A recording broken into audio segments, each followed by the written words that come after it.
If you ever looked up the hardest language in the world, you've probably seen the same two languages show up again and again. Arabic and Chinese. And that naturally raises another question. If Arabic and Chinese are both considered to be two of the most difficult languages to learn, which one is actually harder? Hi, my name is Ella, and as a native Arabic speaker who's been learning Chinese for over 2 years now, I found myself thinking about that question more than once. Because while both Arabic and Chinese have a reputation for being incredibly difficult, they're actually difficult in very different ways. That's why I thought it would be interesting to compare them, not based on internet rankings or language learning myths, but by looking at the different challenges learners actually encounter along the way. We will compare everything from the writing system and pronunciation to grammar, vocabulary, dialects, and more. For each category, I'll give 1 point to whichever language I think is more challenging in that specific area, and by the end, we will add up the score and see which language comes out on top.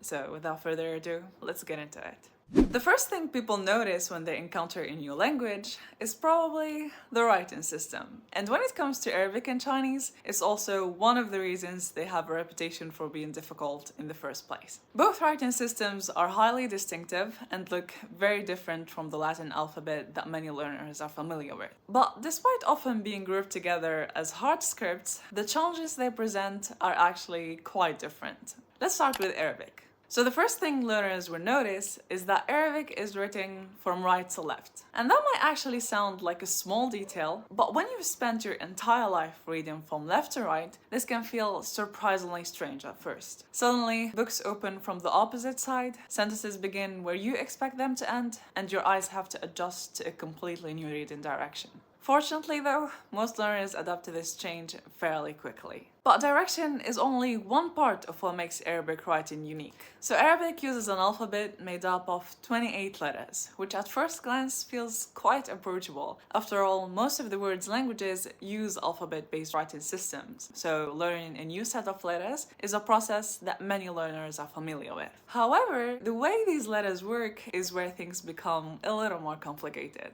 Let me explain. So the Arabic script is inherently cursive, which means that letters connect together to form words. Because of this, a letter can look different depending on where it appears in a word, at the beginning, the middle, or the end. That means that you don't just need to memorize the letters themselves, but also be able to recognize the different shapes each letter can take when it appears in a word. Another challenge is that short vowels are mostly omitted in everyday writing, which means that instead of seeing every sound written out clearly, learners often have to infer the missing vowels themselves from context, grammar, or just familiarity. So while Arabic technically has an alphabet, it comes with its own set of challenges, and it's definitely not as straightforward as learning ABC and calling it a day. Now let's look at Chinese. Unlike Arabic, Chinese doesn't use an alphabet at all. Instead, it uses characters. And this is where things start getting a little scary. Because to read comfortably, learners often have to learn thousands of characters, not hundreds, thousands. And each character has to be learned individually, along with its pronunciation and meaning. On top of that, Chinese text doesn't separate words with spaces the way English or Arabic does. Instead, characters are written continuously, which means that learners not only have to recognize the characters themselves, but also figure out where one word ends and the next begins. The good news is that Chinese characters aren't completely random. Many contain components that provide clues about pronunciation or meaning. And once you start recognizing those patterns, things become much easier. But there's still no get around the fact that the amount of memorization involved is enormous. So which writing system gets the point? Well, despite all the challenges that come with Arabic script, once you've learned the alphabet, you have a tool that can help you approach any new word you encounter. Chinese doesn't really give you that luxury. Even if you've studied it for years, you will still occasionally come across characters you've never seen before and have no idea how to read. So for round one, I have to give the point to Chinese. The writing system might be the first thing people notice about a language, but pronunciation is often where the real challenge begins. After all, recognizing a word on a paper is one thing, and being able to pronounce it accurately is another. And when it comes to pronunciation, both Arabic and Chinese have earned their reputation. But once again, they are difficult for completely different reasons. Let's start with Arabic. One of the biggest challenges for learners is that Arabic contains several sounds that simply don't exist in many other languages. Sounds like ha, a, gha, and qa. And the reason these sounds can be challenging isn't just that they are unfamiliar. Many learners have never had to produce these sounds before, so they have no equivalent sound in their memory to refer to. In other words, the challenge isn't only learning new sounds, it's learning how to produce them in the first place. Now, if Arabic challenges learners with unfamiliar sounds, Chinese takes a completely different approach. Most Chinese sounds are not particularly difficult on their own. In fact, many of them are fairly accessible for learners. The real challenge comes from something else entirely: tones. And for many learners, the idea itself is unusual. Because in most languages, changing the pitch of your voice might change how a sentence sounds emotionally. You might sound surprised, excited, or annoyed. But in Chinese, pitch can change the entire meaning of a word. Take the syllable ma, for example. Depending on the tone, it can mean mother, hemp, horse, or to scold. The consonants are the same, the vowels are the same. What changes is the tone. And for learners whose native language isn't tonal, this can take some getting used to. So while Arabic challenges learners by introducing sounds they may have never produced before, Chinese challenges them by making pitch itself part of the pronunciation system. And that brings us to the difficult part, deciding who gets the point. At first, I thought this point should definitely go to Chinese. After all, tones are one of the first things people mention when talking about difficult languages. But the more I thought about it, the more I felt that Arabic has the stronger case here. Because with enough exposure, most learners eventually develop an ear for tones and begin to recognize the patterns behind them. Arabic sounds, on the other hand, often require learners to physically produce sounds that simply don't exist in their native language. You are literally training muscles you may never have used before, and that can remain challenging even after years of study. So for round 2, I'm giving the point to Arabic.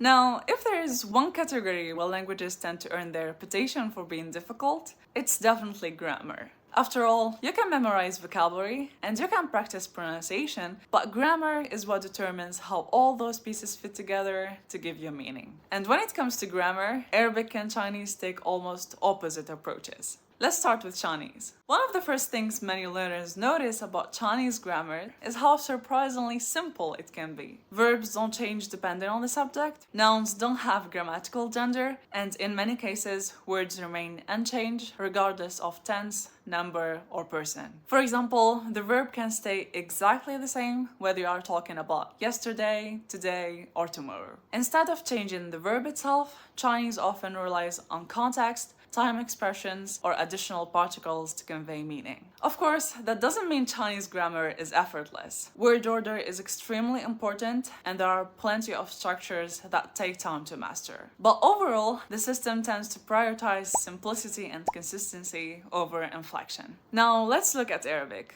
Arabic takes a very different approach. Words change form constantly depending on their role in a sentence. Verbs change according to tense, number, and gender. Nouns can have singular, plural, and dual forms. Adjectives must agree with the nouns they describe. And that's before we even get into things like verb patterns, derived forms, and grammatical cases. The result is a system that can express an incredible amount of information through changes within the word itself. And for learners, that also means there is simply more to learn. More forms, more rules, and more exceptions to keep track of. So, which language gets the point? While both languages have grammatical concepts that learners need time to understand, I don't think this round is even close. Chinese certainly has its complexities, but Arabic asks learners to manage far more grammatical information on a day-to-day basis. So, for round 3, the point goes to Arabic. When people think about learning a vocabulary, they usually think about memorization. The more words a language has, the more words you have to learn. Simple enough. But vocabulary isn't just about the number of words. It's also about how those words are organized, how predictable they are, and how easily learners can make connections between them. And in that regard, both Arabic and Chinese have something interesting going for them. Let's start with Chinese. At first, Chinese vocabulary can seem overwhelming. Many words look completely unfamiliar to learners, and unlike languages that share a lot of vocabulary with English, there aren't many obvious clues to rely on. But as learners progress, they often begin to notice that many words are built from smaller pieces that carry meaning, also known as morphemes. Take the word for computer, for example, 电脑. Literally, it means electric brain. Or 火车, the word for train, which literally means fire vehicle. You see, once you start recognizing these building blocks, new vocabulary becomes much easier to remember. Now, let's look at Arabic. Arabic has its own system of patterns known as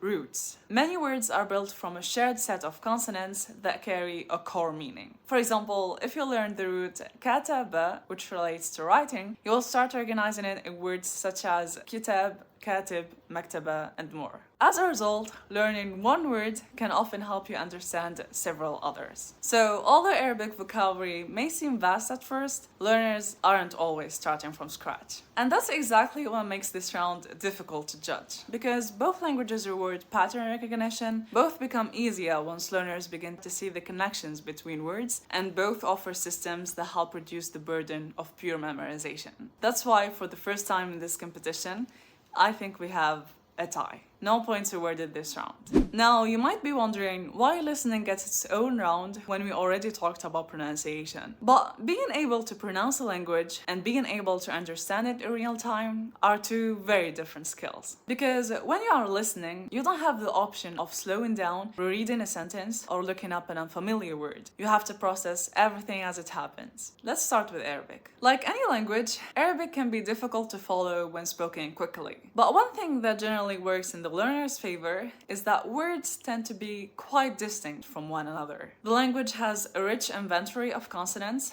and many words have clearly different sound patterns. As a result, even when you don't know the meaning of a word, it's often easier to identify where one word ends and another begins. Chinese, on the other hand, has a relatively limited number of possible syllables, which means many different words end up having very similar pronunciations. Now, tones certainly help distinguish many of them, but in natural speech, especially when people are speaking quickly, those tonal differences aren't always as obvious as they may seem in a textbook. And even after taking tones into account, Chinese still contains a very large number of true homophones, different words that share exactly the same pronunciation. For native speakers, context usually makes everything clear. For learners, however, listening can sometimes feel like solving a puzzle in real time. You might hear a familiar sound, recognize the syllable perfectly, and still have to figure out which word the speaker actually meant. And the faster the speech becomes, the more challenging that process can be. So, while both languages require practice to understand comfortably, I think Chinese presents the greater challenge in this category. For that reason, the point goes to Chinese.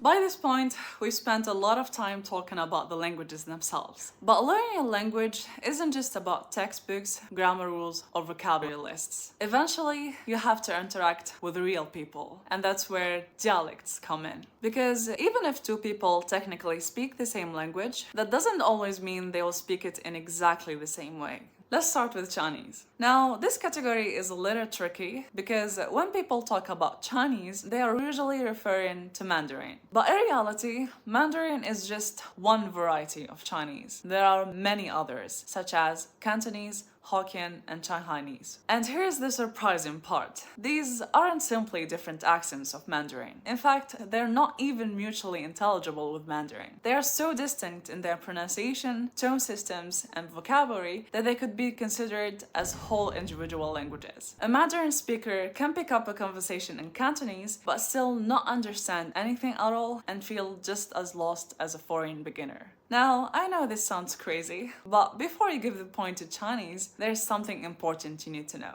Unless you have a reason to learn these Chinese varieties, you will never actually need to. If your goal is simply to communicate in China, Mandarin Chinese is more than enough. It's widely taught, widely understood, and serves as a common standard across China. Of course, Mandarin itself isn't completely uniform either. Regional varieties such as Beijing dialect, Sichuan dialect, or Northeastern Mandarin all have their own accents, expressions, and quirks. But because they're all closely related to Standard Mandarin, or Putonghua, learners can generally communicate successfully with people from all over the country without having to learn an entirely new variety of the language. Arabic, on the other hand, presents a different situation. Most learners begin with Modern Standard Arabic, also known as Fusha, the form used in books, news broadcasts, education, and formal speeches. But unlike Mandarin, Modern Standard Arabic isn't the language people grow up speaking at home. In fact, you would almost never hear two Arabs casually speaking to each other in Modern Standard Arabic. Instead,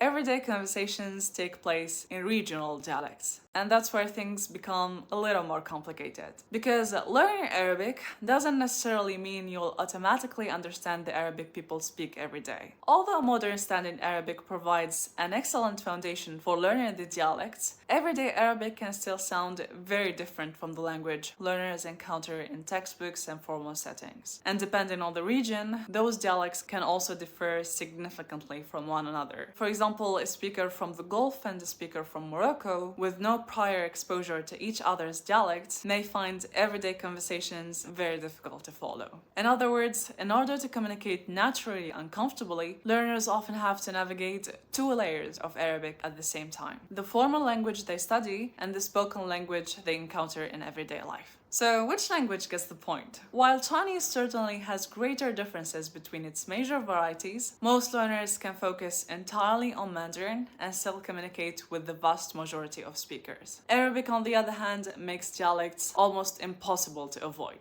For that reason, the point goes to Arabic.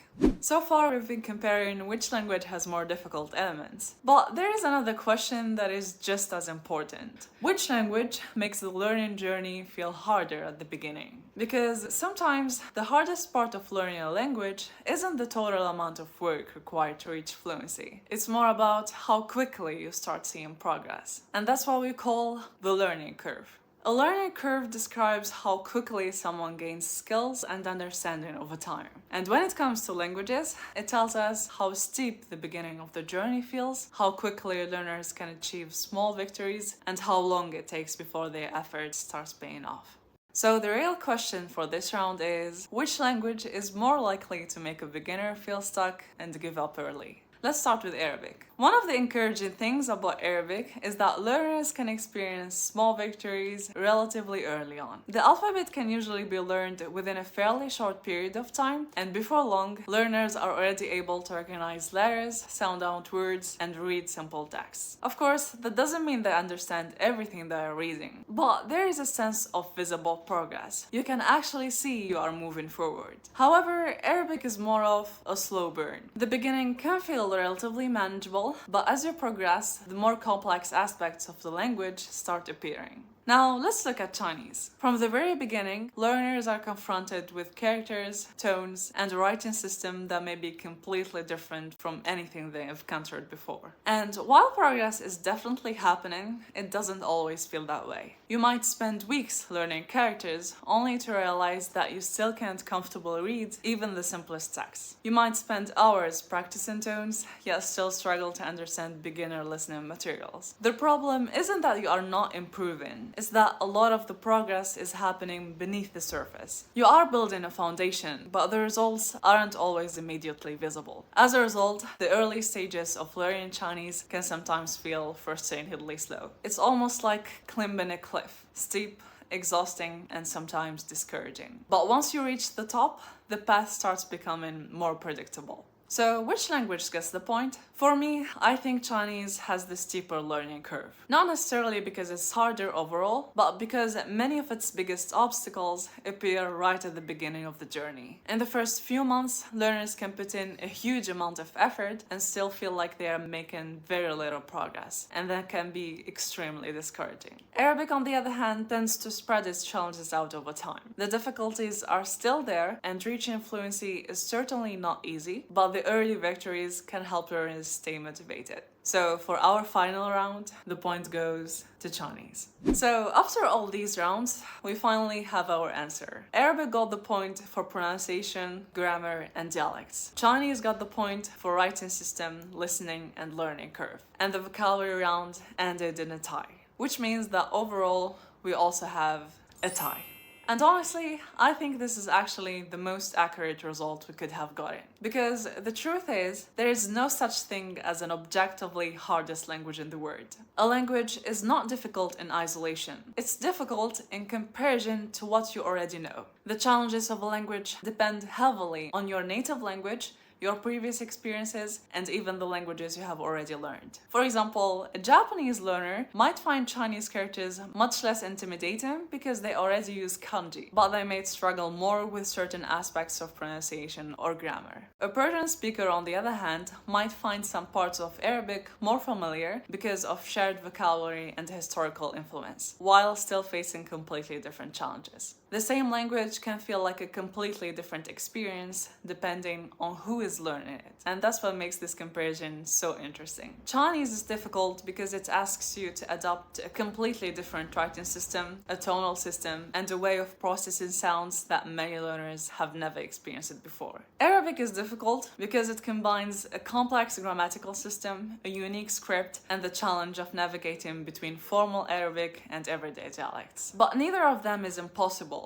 Millions of people have learned both languages, not because they are naturally gifted, but because languages are built step by step. At the beginning, every unfamiliar character, every strange sound, and every confusing grammar rule feels like a wall. But with enough exposure, those things that once seemed impossible slowly become normal. And maybe that's the most fascinating thing about languages. The hardest part isn't that they are different. The hardest part is staying long enough for those differences to stop feeling strange. So, which one is harder? The answer is, it depends. But if there's one thing we can say for sure, it's that both Arabic and Chinese are not just difficult languages. They are windows into completely different ways of seeing and organizing the world. And that's exactly what makes learning them so rewarding. Thank you so much for watching. Let me know what you think in the comments, and I will see you in the next time.